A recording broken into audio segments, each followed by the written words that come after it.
इन वजीफा खोरों ने और उनका जो एजेंडा यहाँ फॉरवर्ड करने वाले थे, इन्होंने इन आइनों में शामिल करवाई। और आज आप देखें, पुरानी शराब जो है वो नई बोतल में नए लेबल लगाकर आज जो कौम परस्तों से बढ़कर कौम परस्त इस मुल्क में पैदा हो गए हैं। बड़े बड़े कौम परस्त हैं। अभी राजा फारूक हैदर खान साहब बहुत बड़े कौम परस्त हैं, हमारे तशक्कुस की बात करते हैं। एक्ट 74 पे तरामीम के हवाले से जब बात की गई तो इन नाम निहाद जमातों ने ये जो इस्लामाबाद की वजीफाखोर हैं और जो एजेंडा था नेशनलिस्टों का उसको चुराया। इन्होंने गवारा नहीं किया कि ये एक आल पार्टीज मीटिंग बुलाएं, ये कौम परस्तों को भी बुलाएं, ये यहाँ पे आजाद कश्मीर से पढ़े लिखे लोगों को बुलाएं, कानून दानों को बुलाएं। ये मैट्रिक फेल जो है ये क्या कानून साजी कर सकते हैं? ये जिनके कैरेक्टर आप अखबारात में देखते हैं, पूरी 48 की असेंबली में एक दो को छोड़कर एक भी इंसान का बच्चा नहीं है। और ये आइन बनाएंगे हमारे लिए और कानून बनाएंगे जो जगह जगह पे बिकते हैं, ज़कात खाते हैं, लिबरेशन सेल का पैसा जो मुलाजमों की तनख्वाहों से इकट्ठा किया जाता है वो खाते हैं। ये चोर और डाकू हमारी किस्मतों के मुहाफ़िज़ हैं, हमारे लिए आइन बनाएंगे। इन्होंने गवारा नहीं किया कि ये कौम परस्तों से पढ़े लिखे लोगों से यहाँ जो मुगला है आजाद कश्मीर के अंदर, जो दानिश्वर हैं, जो इस काबिल थे कि वो एक आइन की जो है वो तंजीमें न करते, उनसे मशवरा करते। ये क्या कर रहे हैं? ये कह रहे हैं कि कश्मीर कौंसिल की सीटें बढ़ाओ, इसलिए कि फारूक सिकंदर के पास अब जगह नहीं बची है। 2 बेटे हैं सिकंदर याद के, उसका भाई भी है, सीट एक है। ये 4 मुर्दार खाने वाले कहाँ एडजस्ट हों?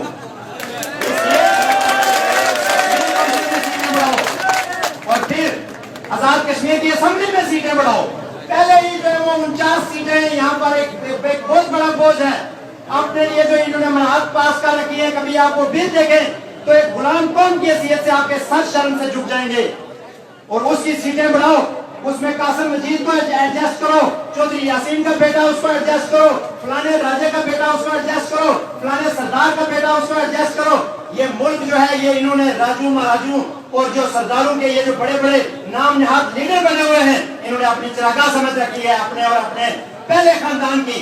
अपने बेटे अपनी बेटियां उससे बढ़कर ये आगे नहीं सोचते हैं। जो टिकट पार्टी जिसको देती है, अगर वो किसी दूसरी पोस्ट पे जाता है तो अपनी बेटी को लेके आता है। इसलिए किसी पार्टी कारकुन का जो है कोई हक नहीं है टिकट लेने पर। अगर बेटी नहीं है तो भाई को लेके आएंगे, अगर भाई नहीं है तो जो है वो कजन को लेकर आएंगे।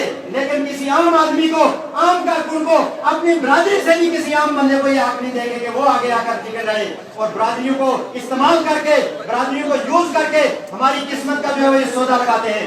इसलिए हम ये मुतालबा करते हैं कि ये जो नाम निहाद एक्ट में तरमीम की बातें की जा रही हैं, यहाँ मुजफ्फराबाद के अंदर बैठकर ये जो आपने जिन साबकीन का मैंने जिक्र किया, ये इन्हीं के साबकीन हैं जो इस वक्त बैठे हुए हैं। उनके मकाम से इबरत पकड़ें। अगर मुस्लिम कॉन्फ्रेंस का हशर हो सकता है, पीपल्स पार्टी का हशर हो सकता है, जम्मू कश्मीर पीपल्स पार्टी का, तो ये जो नून लीग है ये भी माजी में लोगों ने देखा है कि जब नवाज शरीफ असेंबली में था तो 2 तिहाई मेजॉरिटी से बैठा हुआ था। और जब जो परवेज मुशर्रफ ने निकाला तो 15 ख्वातीन के अलावा किसी ने 10 साल तक कोई एहतजाज नहीं किया। लानत है ऐसी सियासत का। और यही हाल होगा यहाँ पर भी। कल अगर नवाज शरीफ कहीं आगे पीछे हुआ तो ये नून लीग भी गायब होगी यहाँ से। इसलिए एक्ट 74 को हम ये मुतालबा करते हैं कि बगैरत कौमों की तरह, बगैरत कौमों के अफराद की तरह और बगैरत कौमों के लीडरों की तरह इस पर स्टैंड लिया जाए। ये कानूनफुर्जी न की जाए। अखबारात में कुछ और, प्राइवेट मीटिंग में कुछ और। हम तो जी बड़े नेशनलिस्ट हैं, बाकी चोर हैं वो नहीं मानते हैं। अगर आप नेशनलिस्ट हैं, अगर आप कौम की बात करते हैं तो फिर खुलकर बात करें, इसके खात्मे का ऐलान करें और इसकी जगह पर एक आइन, यहाँ पर एक आइन साज असेंबली का क्या अमल में लाया जाए। हमें आइन दिया जाए। हमें क्यों भी आइन रखा जा रहा है? हमें क्यों एक एक्ट के जरिए? क्या हम जानवर हैं? हम गुलाम हैं? हम मखतू हैं? और जब हम ये कहते हैं कि हम गुलाम हैं तो फिर कहते हैं नहीं ये तो पाकिस्तान के खिलाफ आप बात कर रहे हैं जी। पाकिस्तान तो जो है ये काबा किबला है, अगर आपने उधर बात की तो ये तो तौहीन हो जाएगी, आप गद्दार हो जाएंगे, आपको एजेंसियां उठा ले जाएंगी, आपको फुल नौकरी नहीं मिलेगी, आपके बच्चों को रोजगार नहीं मिलेगा। ये इस तरह की धमकियां भी देते आए हैं और ये करते भी आए हैं। इसलिए हम ये कहते हैं कि हमें एक्ट के जरिए से रूल करने का जो जमाना है यह गुजर चुका है। इस्लामाबाद के हुक्मरान और मुजफ्फराबाद में बैठे हुए उनके कासालेस دلال، ان کے ٹاؤٹ اور ان کے وظیفہ خور، ان کے ٹکڑوں پر پڑنے والے غلاموں کے غلام، غلام ابن غلام جو ہیں، یہ اب اپنی قوم کے ساتھ مذاق کرنا چھوڑیں اور ایک جمہوری آئین دیں اس قوم کو۔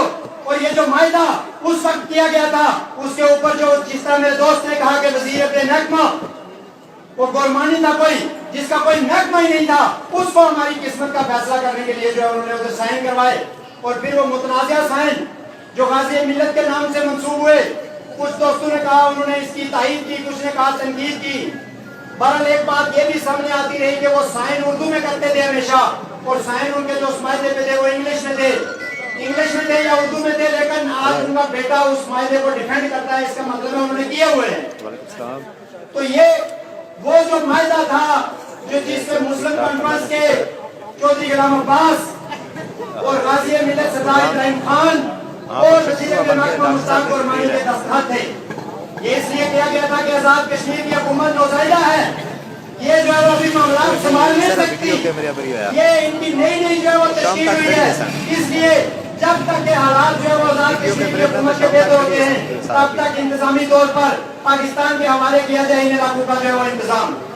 اور پھر پاکستان نے یونائٹڈ نیشن کی جو کمیشن تھا اس کے اندر بھی جا کر یہ بات کہی کہ بھائی ہم جیسے ہی ایک حکومت اس قابل ہوگی ہم جو ہے وہ گلگت بلتستان اور ان علاقوں کو ہم یہ کہنا چاہتے ہیں کہ پاکستان کے حوالے سے یہاں پہلے بھی ذکر ہوا، ہم نے ہمیشہ ہماری قیادت نے ہمیشہ پاکستان کی خیر خواہی کی بات کی، ہم پاکستان کو ٹوٹتا ہوا نہیں دیکھنا چاہتے، پاکستانی دیکھنا چاہتے ہیں، اس میں ہمارا کوئی قصور نہیں ہے، ہم پاکستان میں دھماکے نہیں کرتے، پاکستانی کرتے ہیں، اس میں ہمارا کوئی قصور نہیں ہے، ہم پاکستان میں ماشاء اللہ نہیں دیکھنا چاہتے، پاکستان کی آدمی بتاتی ہے ہمارا کوئی قصور نہیں ہے، ہم پاکستان میں جو ہے وہ عورتوں کے اغوا، بچوں کے قتل، مظلوم قومیتوں پر جو ہے وہ ظلم نہیں دیکھنا چاہتے، پاکستان کا طاقتور طبقہ کرتا ہے، اس میں ہمارا کوئی قصور نہیں ہے، ہم کشمیریوں نے بحیثیت کشمیری قوم ہمیشہ پاکستان کی بہتری چاہیے ہے، لیکن یہ پاکستان کا جو کردار ہے وہ پاکستان سے مراد سے پاکستان کے حکمرانوں کا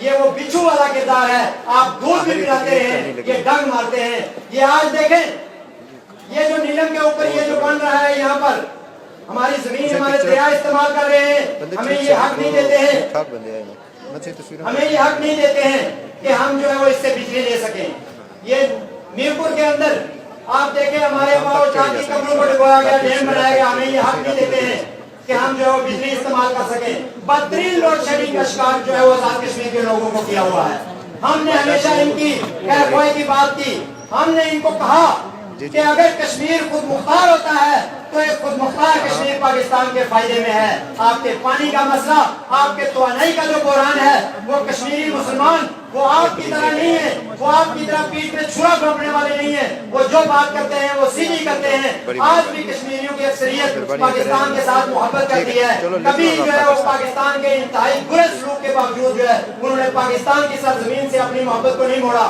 لیکن پاکستان کے لالچی حکمران، توسیع پسندانہ حکمران، امریکہ کے پٹھو، انڈیا کے پٹھو جو ہے وہ بار بار جو ہے وہ ہماری پیٹ میں چھرا گھونپ کر ہم سے یہ کہلوانے کی کوشش کرتے ہیں، ہم نے ان کو کہا کہ کشمیر کے مسئلے کا جو پورا منال ہے، جو واحد پورا منال جس کو پوری دنیا سمجھتی ہے وہ صرف یہی ہے کہ کشمیر ایک آزاد ریاست کی حیثیت سے یہاں پر قائم ہو، اگر پاکستان ایک آزاد ریاست کی حیثیت